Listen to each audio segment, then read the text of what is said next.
Salut à tous l'équipe, j'espère que vous allez bien. Aujourd'hui on se retrouve pour une vidéo sur Naoki Urasawa. C'est le boss des mangas à intrigue et suspense. Il est surtout connu pour Monster et 20th Century Boys, mais vous allez voir, c'est un auteur super prolifique. N'oubliez pas de vous abonner, de lâcher les petits pouces bleus, ça donne méga de la force, et l'espace commentaire il est fait pour vous. Et sur ce, on est parti.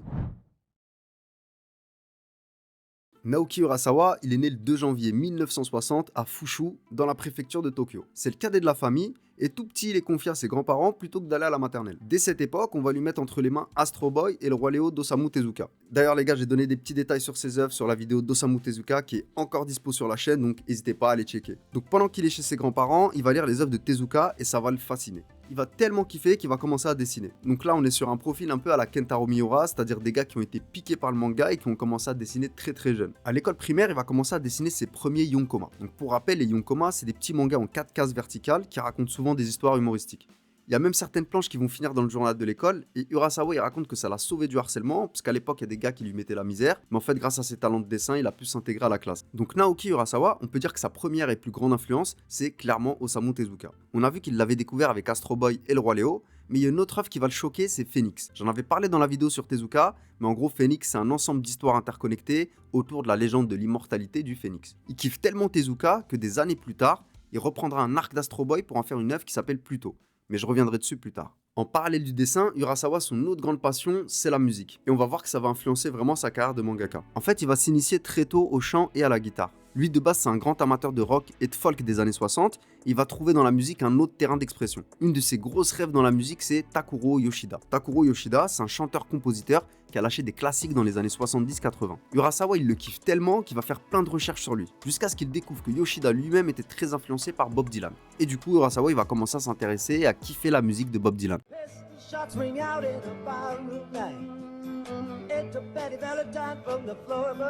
Quand il est au lycée, il va intégrer le club de musique et en fait toute sa vie il va jongler entre le manga et la musique. Et d'ailleurs dans ces mangas il y a énormément de références musicales. Au lycée il va continuer à créer des mangas et parfois il va s'inspirer d'œuvres classiques. Comme par exemple avec Rashomon, c'est une nouvelle écrite par Ryunosuke Akutagawa et c'est une histoire assez sombre de dilemme entre mourir de faim ou voler.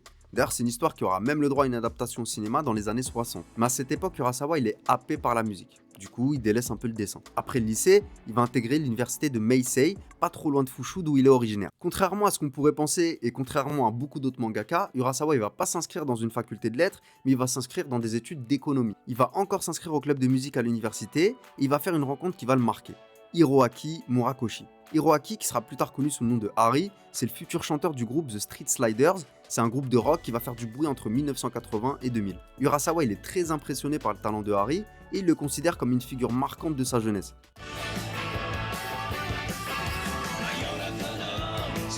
Comme on avait vu dans une autre vidéo, quand Katsuhiro Otomo il est arrivé, il a amené une nouvelle vague dans le manga. Akira, ça a choqué toute une génération de jeunes dessinateurs qui voulaient devenir mangaka. On l'a vu par exemple avec Kishimoto, mais pour Naoki Urasawa, ça va aussi être un choc. Ça va relancer sa passion pour le manga et il va commencer à développer un style graphique plus mature. Il va aussi faire évoluer sa manière d'écrire des histoires et il va s'inspirer de films sombres qu'il aimait quand il était petit. Il a d'autres influences à part Tezuka, comme par exemple le dessinateur Mobius. Mobius, on en avait déjà parlé, c'est un dessinateur français qui a un style vraiment unique et c'est une légende de la BD. Perso, je kiffe de ouf. Urasawa, il kiffe aussi Stephen King, et avec cette info, on comprend beaucoup mieux son style. Donc là, Urasawa, il est à l'université, et il continue de faire de la musique et de dessiner en parallèle des cours. Quand il vient de terminer ses études, il se dit pas tout de suite je vais devenir mangaka. Mais en fait, ça va venir à lui assez naturellement. Il va passer un entretien à la Shogakukan pour à la base devenir éditeur ou vendeur, donc rien à voir. Pour rappel, la Shogakukan, c'est la maison d'édition qui a créé la Shueisha. La Shueisha, c'est Weekly Shonen Jump. Donc cet entretien, il va le passer avec le rédacteur en chef du Shonen Sunday. Le Shonen Sunday, c'est un peu un équivalent du Weekly Shonen Jump, mais la ligne éditoriale, elle est un peu différente. Là où le Weekly Shonen Jump, il est plus axé pur shonen, action et combat, le Shonen Sunday, lui, il est beaucoup plus ouvert. Juste pour vous donner une idée, le Shonen Sunday, c'est eux qui avaient prépublié des œuvres comme Détective Conan ou Ranma 1/2. Donc pendant l'entretien avec le rédacteur en chef, Urasawa il va lui montrer des planches d'un one-shot qu'il avait dessiné et qui s'appelle Return. En gros, c'est l'histoire d'une amitié entre un robot et un humain. Le rédac il est pas trop emballé, mais il y a un directeur du Shonen Sunday qui passe par là et qui voit les planches. Et lui, il va kiffer. Ces planches, il va les passer au rédac en chef de Big Comic Original, c'est un magazine spécialisé seinen, qui lui aussi va kiffer de ouf. Finalement, ils vont nous proposer de s'inscrire à un concours, et donc c'est ce qu'il va faire. Et devinez quoi, il va gagner le prix du meilleur jeune mangaka avec Return. Et là, on est en 1982 et il a seulement 22 ans. Forcément, ça va marquer un tournant, Et là, il se dit que son rêve de devenir mangaka, il est beaucoup plus accessible que ce qu'il pensait. En 1983, il va faire ses vrais débuts professionnels avec Beta. C'est un one-shot de science-fiction qui a été publié dans le Big Comic et c'est dédié à Golgo 13. Golgo 13, c'est l'histoire d'un tueur à gages, c'est écrit par Takao Saito et c'est publié depuis 1968, ce qui en fait le plus long manga de l'histoire. Mais je vais pas en dire plus ici parce que ça mérite vraiment une vidéo. Je vous laisse imaginer, le manga il est publié depuis 1968 et il est toujours en cours de publication. Avec Beta, Urasawa il va pas faire un énorme carton, mais il va poser les bases de son travail. Des visages super expressifs, de la précision dans les détails, bref, en vrai il est déjà trop chaud. La même année, il va aussi faire une rencontre qui va changer sa vie, c'est Takashi Nagasaki. Takashi Nagasaki, c'est l'auteur qui va bosser avec lui pendant des années, notamment sur Monster, 20th Century Boys, mais aussi plein d'autres œuvres. Même si c'est pas un gros succès, Beta ça va marquer le début d'une longue collaboration avec la Shogakukan. On jump en 1985 et Naoki Urasawa il va démarrer sa première série longue avec Kazuya Kudo qui est un scénariste qui avait notamment bossé sur Golgo 13. Les deux vont travailler ensemble sur Pineapple Army de 85 à 88. C'est sa première longue série. Dans cette histoire on va suivre Jet Goshi, un américano-japonais vétéran de guerre qui va donner des cours de self-défense à des civils. Le thème du manga il est assez lourd, c'est clairement une critique de la guerre. Urasawa il est encore en début de carrière et Pineapple Army ça va lui permettre d'affiner son style graphique. Ça va pas être un gros succès commercial, mais ça va lui faire gagner le respect des gars dans l'industrie. En plus de ça, il a level up de fou auprès de Kazuya Kudo en termes d'écriture et de récit. Et ça se verra dans ses prochaines œuvres. En parallèle de Pineapple Army, il va lancer une deuxième série qui s'appelle Yawara. Là, on est en 1986, Naoki Urasawa, ça fait 4 ans qu'il est dans le manga. Il a eu plein de petits succès d'estime, mais pas encore de gros succès commercial. Dans cette nouvelle œuvre, on va suivre Yawara Inokuma, qui est une lycéenne plutôt banale, dont le grand-père est une légende du judo. Il l'entraîne en secret depuis qu'elle est petite pour aller choper la médaille d'or au JO. Sauf qu'en fait, elle s'en fout et elle veut juste une vie normale. Yawara, ça va être publié dans le Big Comic Spirits de 1987 à 1993, et ça va être son premier gros succès avec 30 millions d'exemplaires vendus. Avec sa bonne dose d'humour, des thèmes universels et un dessin impeccable, Yawara ça va devenir un vrai phénomène culturel. Ça a tellement cartonné qu'il y a eu un boom des inscriptions au judo au Japon à ce moment-là, surtout auprès des filles. Il va y avoir des adaptations, donc un animé de 124 épisodes, un film en live action en 1989 et même des jeux vidéo. Et pour bien mettre tout le monde d'accord, Yawara va remporter le prix Shogakukan en 1990. Les personnages du manga ils sont tellement populaires qu'Urasawa il va même envoyer un spin-off du grand-père de Yawara qui s'appelle Jigoro et qui sera prépublié entre 1988 et 1991. Donc voilà, avec Yawara, Urasawa il va rentrer dans le grand bain et dès la fin des années 80, c'est déjà un mangaka respecté et populaire. Avant de rentrer dans les œuvres qui ont fait d'Urasawa une légende, j'étais chaud de vous montrer quelques œuvres méconnues pour vous montrer aussi que c'est un gars super prolifique. En parallèle de Yawara, Urasawa il va collaborer avec deux scénaristes, Okusei Katsushika et Takashi Nagasaki. Takashi Nagasaki on en a déjà parlé, et Okusei Katsushika malheureusement j'ai pas trouvé d'infos sur lui. D'ailleurs n'hésitez pas à compléter dans les commentaires. Donc avec ces deux gars, Urasawa il va envoyer Master Keaton en 1988. C'est un manga qui retrace les aventures de Taishi Hiraga Keaton, qui est une espèce de fusion entre Indiana Jones, James Bond et Bear Grylls. Et le manga il se passe un peu partout dans le monde, et il va aborder plein de sujets différents. Et tout ça, ça va en faire une œuvre très originale pour l'époque. Ça va se terminer en 1994, et ça va être compilé en 18 volumes. Il va recevoir un bon accueil aussi bien critique que commercial, et va même y avoir une adaptation en animé de 39 épisodes qui va élargir l'audience à l'international. En 2012, pour les 20 ans de la série, Urasawa il va envoyer une suite qui s'appelle Master Keaton Remaster. Urasawa, il kiffe les mangas de sport. Il avait connu son premier succès avec Yawara, donc le manga sur le judo, mais en 93, il va sortir un nouveau manga sur le thème du tennis et qui s'appelle Happy. Dans Happy, on suit une jeune joueuse de tennis qui s'appelle Miyuki Umino, et en fait, son frère, il a disparu et a laissé des dettes de fou auprès de Yakuza. Donc Miyuki, elle se retrouve obligée de les rembourser, et pour ça, elle n'a pas d'autre choix que de gagner des compétitions. Même si le manga, il introduit pas mal d'humour, ça reste assez sombre, avec une grosse critique de la société et notamment du poids des dettes. Ce sera compilé en 23 tomes et le succès il est plutôt relatif. Il va être plutôt bien accueilli par la critique, mais ça va pas atteindre le succès commercial de Yawara. L'œuvre elle est assez profonde, surtout dans les aspects psychologiques des personnages, et ça va même être adapté en drama. Drama, je le rappelle, c'est juste une série en prise de vue réelle. On a parlé de l'admiration d'Urasawa pour Osamu Tezuka, mais en fait c'est beaucoup plus qu'une simple inspiration. En 2003, il va carrément reprendre tout un arc d'Astro Boy et l'adapter en une version originale qui s'appelle Pluto.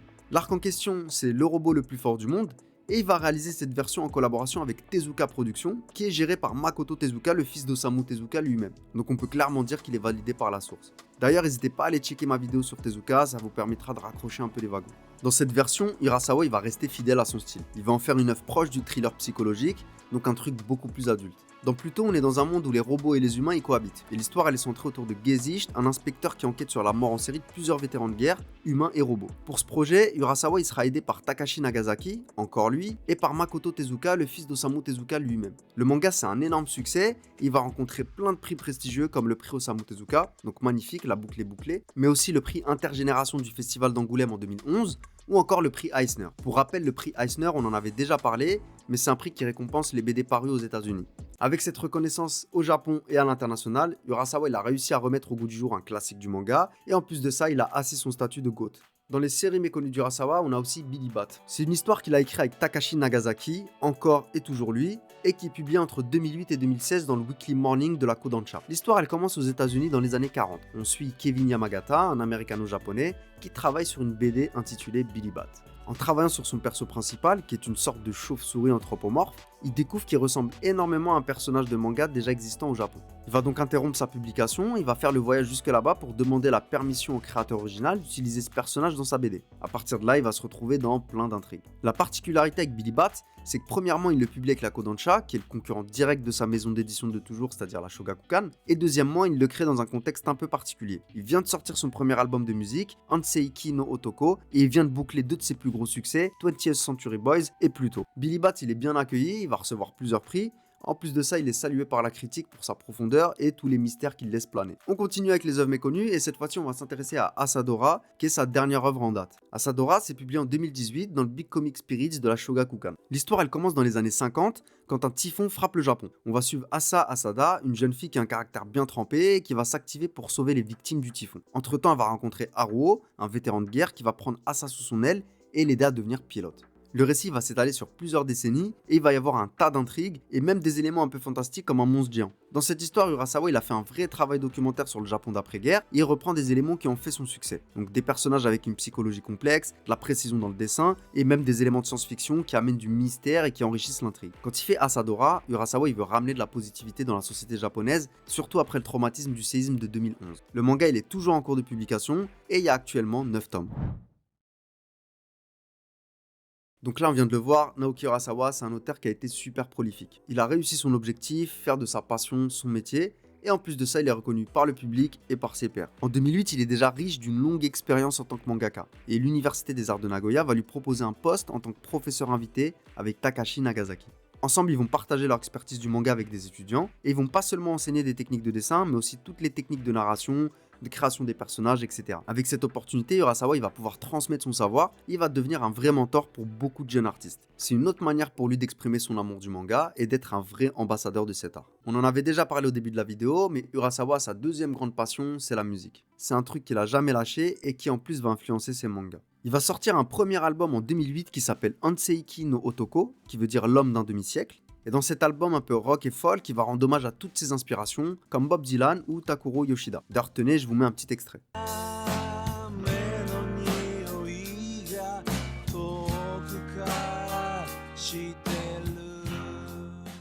Il va aussi écrire et interpréter des morceaux pour accompagner ses œuvres. Il avait par exemple sorti un projet qui s'appelle Lost Kenji Tapes Volume 1, inspiré par un personnage de 20th Century Boys. En plus de ses projets musicaux, il fait aussi de la scène.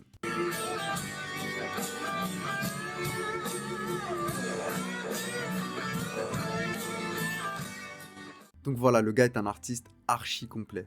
Dans les activités annexes, je voulais aussi vous parler d'une série documentaire qu'il anime depuis 2014. Cette série, elle s'appelle Naoki Urasawa no Manben. Et c'est un programme dans lequel Urasawa il part à la rencontre d'autres mangaka pour découvrir leurs techniques de dessin, leurs techniques d'écriture, leurs rituels, etc. Les gars, c'est archi stylé, je vous conseille vraiment d'aller checker.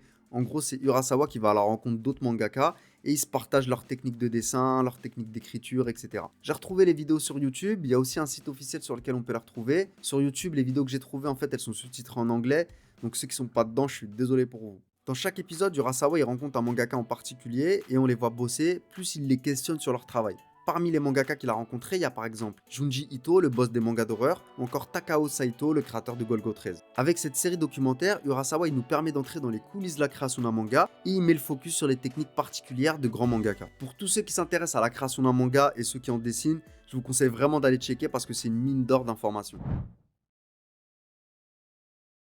Maintenant qu'on a vu d'où venait Urasawa, qu'on a fait un petit peu le tour de ses différentes œuvres et de ses passions, il est temps d'attaquer ces deux grands chefs-d'œuvre qui ont fait de lui une vraie légende. On est en 1994 et Urasawa il a déjà sorti pas mal d'œuvres. Il a connu aussi quelques petits succès, notamment avec Yawara. Cette fois-ci, il est chaud de travailler sur une œuvre plus mature et plus sombre. Il va alors s'inspirer de la littérature européenne, en particulier des thrillers policiers, et il va puiser aussi un peu d'inspi dans des films comme ceux d'Alfred Hitchcock. Il va alors dessiner Monster, qui est une histoire où on suit le docteur Kenzo Tenma, qui est un chirurgien japonais basé en Allemagne dans les années 80. Un jour, il va sauver Johann Lieber, qui est un jeune garçon qui a échappé à une tentative d'assassinat. Le docteur Tenma, il va découvrir que ce Johann, c'est en fait un sociopathe et un tueur en série. Pour réparer son erreur et soulager sa culpabilité, Tenma il va se lancer dans une quête pour retrouver Johann et l'arrêter. Le manga il sort en 94 dans le Big Comic original et se termine en 2001. Avec 18 volumes, Monster va devenir un vrai classique. Dans cette œuvre, Urasawa il devient le boss incontesté du suspense. Les décors sont réalistes, il y a plein de refs historiques et les personnages sont vraiment complexes. Avec 20 millions d'exemplaires, le manga c'est un vrai succès commercial et en plus de ça, il va recevoir plusieurs prix comme le prix Osamu Tezuka en 1999 ou encore le prix Shogakukan en 2001. Dans la foulée, il y aura une adaptation en animé de 74 épisodes diffusés entre 2004 et 2005 et d'ailleurs, c'est une adaptation qui est super fidèle au manga et qui va reprendre presque mot pour mot le script. Ça va être traduit dans beaucoup de langues et ça va amener un public plus adulte à s'intéresser au manga.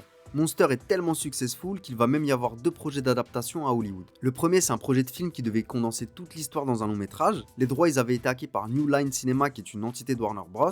Mais malheureusement le projet il a abandonné, mais j'ai pas vraiment trouvé pourquoi. Le deuxième projet, il avait été annoncé par Guillermo del Toro, qui est un énorme fan des récits sombres. Il devait sortir une série en live action avec HBO, mais finalement ça aussi ça a été abandonné. À croire que le récit il est tellement riche et complexe que tout le monde se casse les dents dessus. Après avoir tout cartonné avec Monster, Urasawa il va pas s'arrêter là et il va envoyer une nouvelle pépite. En 99, Urasawa il va démarrer une nouvelle œuvre de science-fiction, 20th Century Boys. On a parlé de l'influence de la musique sur ses œuvres, là on en a un exemple très concret. Rien que le titre 20th Century Boys, qui est le nom d'une chanson du groupe anglais T-Rex. D'ailleurs, tout au long du récit, il y a plein de refs musicales. L'histoire elle est centrée autour de Kenji Endo, un gérant de magasin, qui découvre une série d'événements chelous initiés par une secte. Ce qui est bizarre, c'est que ces événements, ils lui rappellent des scénarios qui se faisaient avec ses potes quand il était petit. Il va donc réunir ses amis d'enfance pour essayer de résoudre ce mystère. Le récit se déroule de manière non linéaire, ça veut dire qu'on jump entre le passé, le présent et un futur dystopique. Ça va être un gros succès et avec 36 millions de tirages, ça va faire mieux que Monster. Côté critique, que ce soit au Japon ou à l'international, tout le monde salue la complexité du récit et l'intrigue. En fait, Urasawa, c'est un boss pour maintenir le suspense, pour complexifier ses personnages, mais aussi pour aborder des thèmes vraiment profonds. Avec cette œuvre, Urasawa il va montrer à tout le monde que le manga peut rivaliser largement avec le cinéma et la littérature en termes de narration et de profondeur. Avec 20th Century Boys, il va gagner le prix Shogakukan en 2001 et même le prix Kodansha en 2003, sachant que la Kodansha c'est quand même les rivaux à la base. Et il y aura aussi plein d'autres prix. Le manga il est dispo en 22 tomes et en 2006 Urasawa il a publié 21st Century Boys en 2 tomes qui est tout simplement la suite et la fin définitive. Il y a eu une adaptation en une série de 3 films en live action réalisés par Yukihiko Tsutsumi et à l'époque le budget c'était le plus gros de l'histoire du cinéma japonais avec l'équivalent de 45 millions d'euros. Donc voilà, Urasawa il finit de publier 20th Century Boys en 2007 et à ce moment-là c'est une légende confirmée. Ce qui est important d'avoir en tête, c'est qu'à ce moment-là, Naoki Urasawa, ça fait 25 ans qu'il charbonne. Quand il clôt 20th Century Boys, en fait, il a l'épaule désarticulée. Et donc, il faut qu'il calme le jeu pour la suite. Il va ralentir le rythme, poser sa tête sur Pluto et faire de la musique. Et c'est à ce moment-là, en fait, qu'il sort son premier album. Donc après cette période phase de Monster et 20th Century Boys, Naoki Urasawa il lève le pied, mais il continue à sortir quand même des œuvres. Si vous êtes chaud, je vous ai préparé un petit récap pour reprendre ensemble ce qu'on s'est dit. Donc premier pas avec Return en 82 qui lui fait gagner le concours, il sort sa première publication en tant que pro en 83 avec Beta, premier succès avec Yawara en 86, puis de 86 à 94 il va envoyer pas mal de one-shot et autres petites œuvres jusqu'à Monster, il enchaîne avec 20th Century Boys jusqu'à 2007, dans le même temps il envoie Pluto, puis Mujirushi en 2017, et enfin Asadora qui est toujours en cours. Évidemment j'ai pas mis toutes les œuvres, c'était juste pour vous donner les grandes lignes. Il a été super prolifique, il y a même eu des rééditions de mangas qu'il avait lâchés dans les années 80-90. Ses 2 dernières œuvres en date, c'est donc Mujirushi et Asadora. Asadora, on en a déjà un peu parlé, donc je vous propose de passer directement à Mujirushi. Mujirushi s'est compilé en 2 tomes, et ça a été prépublié dans le Big Comic original de la Shogakukan. Dans cette histoire, on va suivre Takashi qui vient de perdre son taf et sa femme et qui se retrouve seul avec sa fille Kasumi. Et en plus de toute cette galère, il est criblé de dettes. Alors qu'il est désespéré, il va apercevoir une corneille avec un message accroché à sa patte. Dans ce message, il y a un tas de symboles mystiques et ça va l'intriguer. Il va suivre l'oiseau et en le suivant, il va rencontrer un personnage mystérieux qui s'appelle le directeur et il va se retrouver dans une intrigue qui va le mener au musée du Louvre. Ce projet il est intéressant parce qu'à la base, c'est le musée du Louvre qui a contacté Urasawa dans le cadre d'un projet pour promouvoir le musée à travers différents médiums. A noter aussi que le Louvre a validé la BD comme le 9e art. On retrouve aussi une référence à un des personnages les plus connus de la culture japonaise qui s'appelle Iyami. Et en fait, dans Mujirushi, Iyami c'est le mystérieux directeur. Iyami c'est à la base un personnage d'un manga humoristique qui s'appelle Osomatsu-kun et qui a été publié entre 62 et 69 par Fujio Akatsuka. Au Japon, c'est archi populaire. Et comme avec Pluto, Urasawa il va se réapproprier ce personnage et rendre hommage à ce classique. Comme vous pouvez voir, il y a tous les éléments pour le reconnaître. À droite, c'est le Iyami originel et à gauche, c'est la version de Urasawa. Je pense qu'on a fait un peu le tour, mais si je devais résumer ce qui fait la particularité d'Urasawa, il y a plusieurs éléments. D'abord, il est réputé pour son trait réaliste et son souci du détail. Par exemple, il attache beaucoup d'importance au décor et à l'ambiance. Une de ses particularités, c'est aussi le travail sur ses personnages. Ils sont souvent très expressifs et il arrive vraiment à retranscrire leur profondeur psychologique, ce qui les rend super crédibles et complexes. Et c'est pareil pour les héros de ces histoires, c'est pas des personnages parfaits, mais au contraire, ils ont des défauts qui les rendent vraiment humains. Urasawa, c'est aussi un maître du rythme dans la narration. Il est super chaud pour maintenir une tension tout au long de l'histoire et pour introduire des rebondissements sortis de nulle part. Il sait exactement comment mener son intrigue et disséminer des indices subtils par-ci par-là. Grâce à tous ces éléments, le lecteur il est complètement happé par l'histoire. On l'a vu aussi, il a toujours eu une dimension internationale. Là où en général les mangaka aiment bien situer l'action au Japon pour pouvoir être le plus précis possible. Lui, il a créé des personnages qui ont des nationalités différentes et plusieurs de ses œuvres se passent hors du Japon. C'est tout ce cocktail qui fait de Naoki Urasawa un vrai boss du manga. C'est la fin de la vidéo, j'espère que vous avez kiffé. Comme d'habitude, n'oubliez pas de vous abonner, de lâcher des petits pouces bleus. L'espace commentaire, il est fait pour vous. Et sur ce, je vous dis à la prochaine.